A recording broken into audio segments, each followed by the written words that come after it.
எல்லோருக்கும் வணக்கம். இன்னைக்கு நம்ம பார்க்கக்கூடிய சப்ஜெக்ட், தனி மனிதனாக இருந்து நாம் சாதிக்க முடியுமா? பாருங்களேன், பொதுவாக ஒரு ஸ்டேட்மெண்ட் இருக்கு, சங்கமே சக்தி அப்படின்னா எல்லாரும் சேர்ந்து ஒருங்கிணைத்து செய்யும் போது வெற்றி நிச்சயம். எல்லாரோட ஃபோக்கஸ் ஒன்னா இருந்து எல்லாரும் ஒரே தாட் ப்ராசஸ்ல இருந்தா ஜெயிக்க முடியும். ஆனா தனி மனிதனா இருந்தும் ஜெயிக்க முடியுமா? ஒரு முயற்சி போட்டு ஜெயிக்க முடியுமா? ஒரு 3 சம்பவங்களை பார்த்துட்டு நம்ம அதை டிஸ்கஸ் பண்ணலாம். ராஜஸ்தான் இந்தியாவில் இருக்கக்கூடிய ஒரு மாநிலம், உங்களுக்கு அது தெரியும், அது ஒரு பாலைவனம். அதுல ஒரு குறிப்பிட்ட கிராமத்துல கிட்டத்தட்ட நம்ம கிணறுக்காக நோண்டுவோம்ல, 100 அடி 150 அடி எல்லாம் தோண்டும் போது கூட சில இடங்கள்ல வந்து தண்ணியே வராது. அந்த மாதிரி வறட்சியான ஒரு பூமி. அங்கே இருக்கிற ஒரு சாதாரண ஒரு நபர், நான் யாருடைய பேரெல்லாம் சொல்லல, அந்த நபருடைய பெண் குழந்தை ஒரு 10 வயசு இருக்கும்னு வச்சுக்கோங்களேன். அந்த எக்ஸ்ட்ரீம் ஹீட் கிளைமேட்ல அந்த குழந்தை இறந்து போயிடுறான். இது வந்து அவரை ரொம்ப பாதிக்குது. அவர் என்ன நினைக்கிறாருன்னா, அந்த ஊர்ல தண்ணி இல்லை, ரொம்ப வறட்சி, இதை தனி ஒரு மனிதனா மாத்தணும் அப்படின்னு முடிவு பண்றாரு.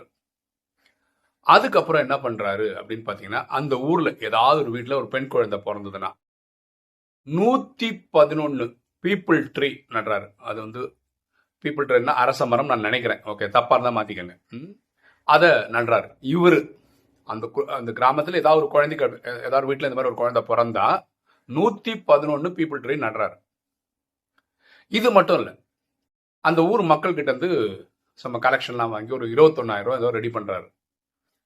அந்த வீட்டுக்காரங்க கிட்ட, இந்த குழந்தையோட அப்பா அம்மா சொந்தம் பந்தாங்க, அவங்க கிட்ட ஒரு 10,000 வாங்கி அந்த குழந்தை பேர்ல ஒரு டெபாசிட் போடுறாரு. அதாவது ஒரு 18 வயசு 21 வயசுல அது மெச்சூர் ஆகி அந்த குழந்தை கிடைக்கிற மாதிரி இது ஒண்ணு பண்றாரு. அதே கிராமத்துல யாராவது சரீரம் விட்டுட்டாங்கன்னா, வயசாகி இல்ல ஏதாவது ஒரு வயசுல இறப்பாங்கல்ல, அந்த மாதிரி இறந்துட்டா ஒரு 11 மரம் நடுவார், கன்றுகளை நடுவார். இதை வந்து ஒரு ஒரு ப்ராஜெக்டாவே பண்ணிருந்தார். இந்த குழந்தைகள் பிறக்கிறாங்கல்ல, அந்த டைம்ல தானே இந்த மரங்கள் எல்லாம் வைக்கிறாங்க. இந்த குழந்தைங்களுக்கு பெருசாயிட்டாங்கன்னு வச்சுக்கலாம், ஒரு 18 20 வயசு ஆயிடுச்சுன்னு வச்சுங்களேன், இந்த மரங்களும் அந்த மாதிரி வளர்ந்துருக்கும் கரெக்டா. அப்ப இந்த குழந்தைங்களை வச்சு, இந்த குழந்தைங்களுக்கு தான் அந்த 111 மரங்களை நட்டாரு. இந்த குழந்தைங்க இப்போ ஒரு மரமும் தன்னுடைய சகோதரன் சொல்லி அந்த மரத்துக்கு ராக்கி கட்டணும். இதெல்லாம் உருவாக்கின சிஸ்டம், ஓகேவா? சில தினங்களுக்கு முன்னாடி நம்மளும் ரக்ஷாபந்தன் கொண்டாடணும், நம்ம யூடியூப்ல சொல்ல மறந்துட்டோம். பிலேட்டட் ரக்ஷாபந்தன் விஷஸ், ஓகேவா எல்லாருக்கும். அப்படி இவர் இதை ஆரம்பிச்சார். இன்னைக்கு அந்த ஊர் எப்படி இருக்கு அப்படின்னு பாத்தீங்கன்னா, 50 அடியில தண்ணி கிடைக்கும். பச்சை பசேன்னு ஆயிடுச்சு அந்த ஊர், அவ்வளோ மரங்கள் ஆயிடுச்சு. இவர் காப்பி பண்ணும்போது இவரை மாதிரியே 10 பேர் காப்பி பண்ணுவாங்கல்ல, இவர் மட்டும் தான் அதை பண்ணணும்னு கட்டாயம்லாம் ஒன்றும் இல்லைல்ல. இவர் பண்றதை பார்த்து நிறைய பேர், தனக்கு வீட்டில் ஒரு குழந்தை பிறந்தனா அவங்களே ஒரு முயற்சி எடுத்து 111 கண்ணுங்களை நடுறது, இப்படிலாம் பண்ணி, அப்போ ஒரு தனி மனிதனா இருந்து ஒரு வறட்சியான ஒரு பூமியை ஒரு காடு மாதிரி ஆக்கியிருக்காரு இந்த தனிநபர், ஓகேவா? ஸோ தனி மனிதர்களாலையும் சாதிக்க முடியும் அப்படின்றது இந்த கதையில இருந்து தெரியுது. இனி ஒரு சம்பவம், நம்ம அமெரிக்கால கலிபோர்னியா போவோம். அங்க ஒரு காடு, அங்க டீக்கு அப்படின்னு ஒரு மரம் இருக்கு. அது வந்து நல்ல உயரமா வளரும், 30-40 அடி மேல போகும், பெரிய மரம். அங்க வந்து அந்த காட்டுல இருக்க மரங்களை வெட்டுறதுக்கு ஒருத்தவங்க வராங்க. அப்ப அந்த காடு சம்பந்தப்பட்ட இருக்கிற ஒரு பொண்ணு, அந்த பொண்ணு இதுக்கு எதிர்ப்பு தெரிவிக்கிறா. என்ன பண்றான்னா, அந்த மரத்துக்கு மேல ஏறி போய் உட்காந்துக்கிறான். வெட்ட வந்த மரத்துக்கு மேலே ஏறி போய் உட்காந்துக்கிறான். இவங்க வெட்டினா பொத்துன்னு கீழே விழும், இந்த பொண்ணுக்கும் பிரச்சனை வரும். அது வந்து அவருடைய எதிர்ப்பு தெரிவிக்கிறான், மரத்தை வெட்டக்கூடாது அப்படின்னு சொல்லிட்டு. காலையில இருந்து சாயந்தரம் வரைக்கும் அங்கேயே தான் இருக்கா, மரத்து மேலேயே தான் இருக்கா. உணவு சாப்பிட்றதுக்கு, குளிக்கிறதுக்கு, இந்த மாதிரி தேவைக்கு மட்டும் இறங்கி வரா, திரும்பி போய் உட்காந்துக்கிறான். இந்த மாதிரி ஒரு நாள் இல்லை, 2 நாள் இல்லை, கிட்டத்தட்ட 2 வருஷமா இந்த மாதிரி போராட்டம் பண்றான். அது வந்து கோர்ட்டு கேஸ் எல்லாம் ஆகி தீர்ப்பாயிடுச்சு. என்னன்னா, இந்த மரத்தை வெட்டணும்னு இல்லை, அந்த காட்டுல இருக்கிற எந்த ஒரு மரத்தையும் யாரும் வெட்டக்கூடாது அப்படின்னு தீர்ப்பாயிடுச்சு. இந்த ஒரு தனி பொண்ணோடைய முயற்சியினால இது சாதனை ஆயிடுச்சு. இன்னொரு சம்பவம் இந்தியால கர்நாடகாவில் நடந்தது. வயசான ஒரு அம்மா, வயசெல்லாம் தெரியல, 80 வயசு இருக்கலாம். அவங்களும் அவங்க கணவரும் சேர்ந்து அவங்க கிராமத்தில் இருக்க அந்த ரோடு இருக்குல்ல, அந்த ரோடு பக்கம் இந்த பக்கம் அந்த பக்கம் மரங்கள் இருக்கணும், அந்த மாதிரி ஒன்றுமே கிடையாது. இவங்க வந்து அந்த இது இருக்கு இல்லையா, பேனியன் ட்ரீ, ஆலமரம்னு சொல்றோம்ல, அதை வந்து 2 பக்கமும் நடுறாங்க இவங்க சொந்த முயற்சியில.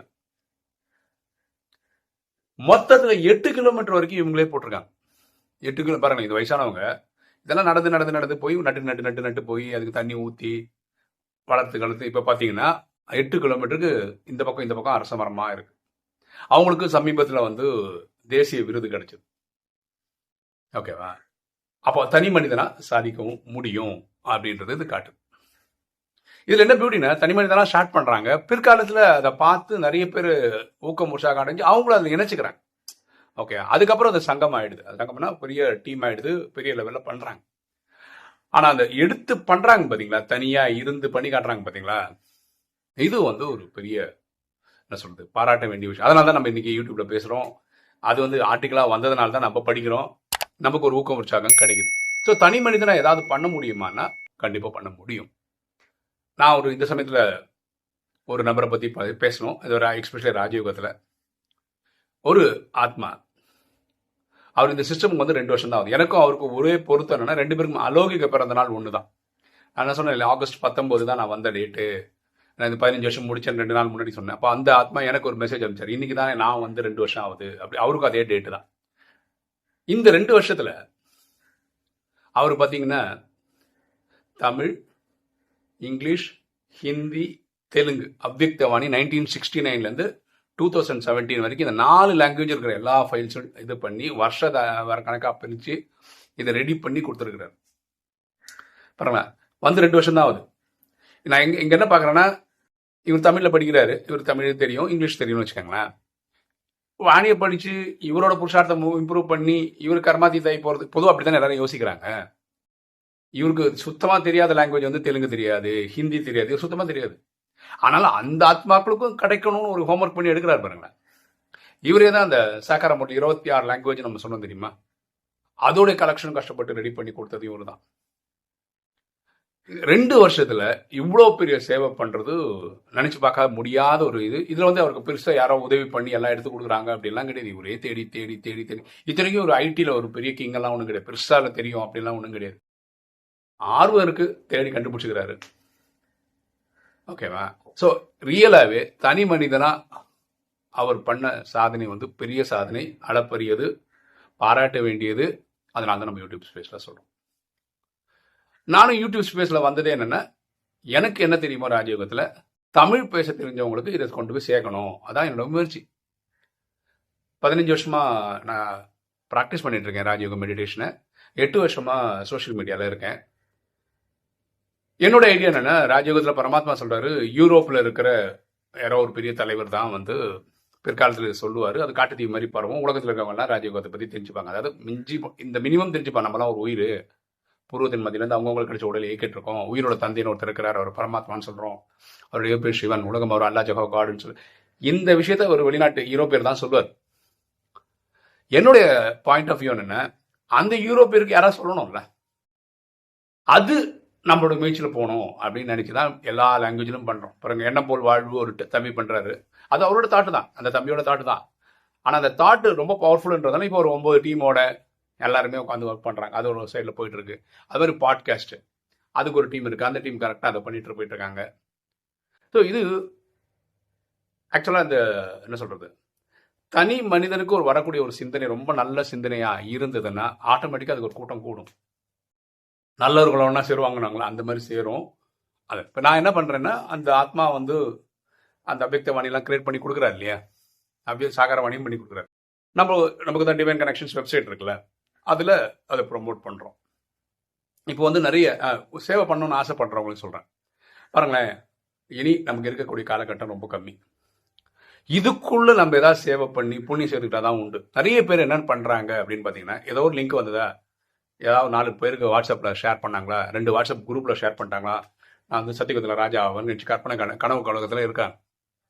இப்படிலாம் நீங்கள் ராஜா ஆகவே முடியாது. நீங்கள் அந்த ஏரியாவில் சத்தியகுதில் ஒரு கவுன்சிலரான பெரிய விஷயம். லட்சக்கணக்கான பேருக்கு இது போனாதான் அதில் ஒரு 10% 10,000 பேர் படிக்க செய்வாங்க. அதில் 10,000 பேரில் ஒரு 1000 பேர் சீரியஸாக எடுத்துப்பாங்க. அதில் ஒரு 100 பேர் பாபா குழந்தை ஆகலாம். 100 பேர் பாபா குழந்தை 7 நாள் கோர்ஸ் முடிச்ச வந்தால் நீங்கள் சத்தியகுதில் இதுக்குள்ளே வர முடியும். இப்போ நீங்கள் அவ்வளோ பேருக்கு கொடுத்தாதான் இந்த ரேஷியோவில் ஆத்மாக்கள் உருவாகுவாங்க. அப்போ அதுக்கான எஃபர்ட் என்ன? நான் ஒரு ஐடியா சொல்கிறேன் பாருங்களேன். நீங்கள் என்ன பண்ணுங்கன்னா, ஃபேஸ்புக்கில் ஒரு அக்கௌண்ட் ஓப்பன் பண்ணிக்கோங்க, குரூப்ஸ்னு தேடுங்க. அதில் போயிட்டு ராஜயோகா தமிழ்னு போடுங்களேன். ராஜயோகாவுக்காக தமிழில் இருக்கக்கூடிய குரூப்ஸ் எல்லாம் வந்துடும். அதில் வந்து சில இடத்துல 10,000 பேர் இருப்பாங்க, சில இடத்துல 5,000 பேர் இருப்பாங்க, சில இடத்துல 50,000 பேர் இருப்பாங்க, சில இடத்துல 1,00,000 பேர் இருப்பாங்க. நீங்கள் அதில் போய் உங்களை ஜாயின் பண்ணிங்க. அதுக்கப்புறம் நீங்கள் போடுற சேவையான விஷயங்கள் அதில் போடுங்க. அப்படின்னா என்ன, நம்ம அத்தனை பேருக்கு கொடுக்குறோன்னு அர்த்தம். இது எகைன் வந்து அவ்வளோ ஈஸியெல்லாம் கிடையாது. நிறைய இடத்துல வந்து அட்மினிஸ்ட்ரேட்டர் தவிர வேறு யாரும் போடவும் முடியாது, அப்படி இருக்குது. ஆனால் நீங்கள் போட்டிங்கன்னா அவங்க அதை பார்த்துட்டு ஓகே இதை போடலான்னு நினச்சா அவங்க பிரசுரம் பண்ணால், அதனால் நீங்கள் எல்லாம் போடுறது எல்லாத்தையும் அவங்க போட்டுருவாங்கன்றது கிடையாது. ரொம்ப அபூர்வமாக தான் செலுத்தல. நமக்கு எண்ணம் போல் வாழ்வுன்னு ஒரு குரூப் இருக்குது. நீங்கள் ஒன்று அதில் ஜாயின் பண்ணுங்கள். நல்ல விஷயங்கள் ஷேர் பண்ணுறதா நான் அலோவ் பண்ணுறேன், நீங்கள் போட்டுகிட்டே இருங்க, சார் பிரச்சனை கிடையாது. அதே மாதிரி நீங்கள் என்ன பண்ணலான்னா, ராஜயோகா ஹிந்தின்னு போட்டிங்கன்னா ஹிந்தியில் இருக்க குரூப்ஸ், ஹிந்தி குரூப்பில் தான் நிறைய பேர் இருக்காங்க, லட்சக்கணக்கில் இருக்காங்க. நீங்கள் அதை சேருங்க, மெசேஜ் கொடுங்க, அவங்க விருப்பப்பட்டால் போடுவாங்க. இப்படி உலகம் ஃபுல்லாக இப்போ பாருங்க, அந்த ஆத்மா வந்து 26 லாங்குவேஜில் போடுவார். 26 லாங்குவேஜில் ராஜயோகா குரூப் தேடலாம். இவர் அந்த இதில் பண்ணியிருக்காரு இல்லையா, அந்த மாதிரி அதில் போடலாம். நான் அந்த ஆத்மாவுக்கு வந்து சொல்லிக் கொடுத்தேன், இப்படி தான் சாட் ஜிபிடி யூஸ் பண்ணணும். சாட் ஜிபிடி எதுக்குன்னா, நீங்கள் அனுப்பக்கூடிய சென்டென்ஸ் இருக்குல்ல, மெசேஜ் இருக்குல்ல, அது வந்து ரொம்ப தரமாக பண்ணி கொடுக்குறதுக்கு நீங்கள் உங்களுக்கு தெரிஞ்ச இங்கிலீஷில் போட்டு கொடுத்து அது கொடுத்தீங்கன்னா அது தரமாக கொடுத்துரும். அதை கொண்டு போய் அந்த குரூப்பில் போட்டு விட்டால் போதுமானது. நம்ம செய்கிற எல்லா சேவையும் பெரிய சேவையாக இருக்கலாம், அது சந்தேகம் கிடையாது. ஆனால் கொண்டு போய் சேர்க்குற அந்த மார்க்கெட்டிங்கில் தான் இருக்குது நம்ம எத்தனை பேரை கவர் பண்ணுறோன்னு. எது பண்ணாலும் 1,00,000 பேர் 2,00,000 பேர் பார்க்குற மாதிரி நம்ம ஒர்க்காவது பண்ணியிருக்கோம். சமீபத்தில் நம்மளோட ஒரு இன்ஸ்டாகிராம் போஸ்ட் வந்து 1 மில்லியனை தாண்டிச்சு.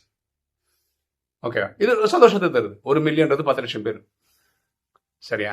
ஸோ சேவை பண்ணுறேன்ற பேரில் ஏதோ 2 வாட்ஸ்அப் குரூப்புக்கு இங்கேயும் அனுப்பிச்சி விட்டுட்டு அப்புறம் அந்த வாட்ஸ்அப் குரூப்பில் இருக்கவங்க எப்படியா வேற எங்கேயாவது குரூப்லேருந்து கிடச்சிருக்கும். இதுலலாம் திருப்தி அடையாதீங்கன்னு சொல்கிறேன். சேவைன்னு பண்ணீங்கன்னா நீங்கள் ராஜா ஆகிறதுக்கு பண்ணுங்கள். அங்கே பிரஜையாக வந்தால் பரவாயில்ல. ஒர்க் பண்ணுறதே பிரஜைக்கு என்ன பதவி கிடைக்கும் உங்களுக்கு? சத்தியகுதிரையும் திரேதாயகத்திலையும் கொஞ்சம் யோசிச்சுக்க, சரியா? ஓகே, எனக்கு இந்த 3 கதை ரொம்ப இன்ஸ்பைரிங்காக இருந்தது. அது உங்கள் கூட ஷேர் பண்ணலான்றது தான் இந்த வீடியோட தாட்.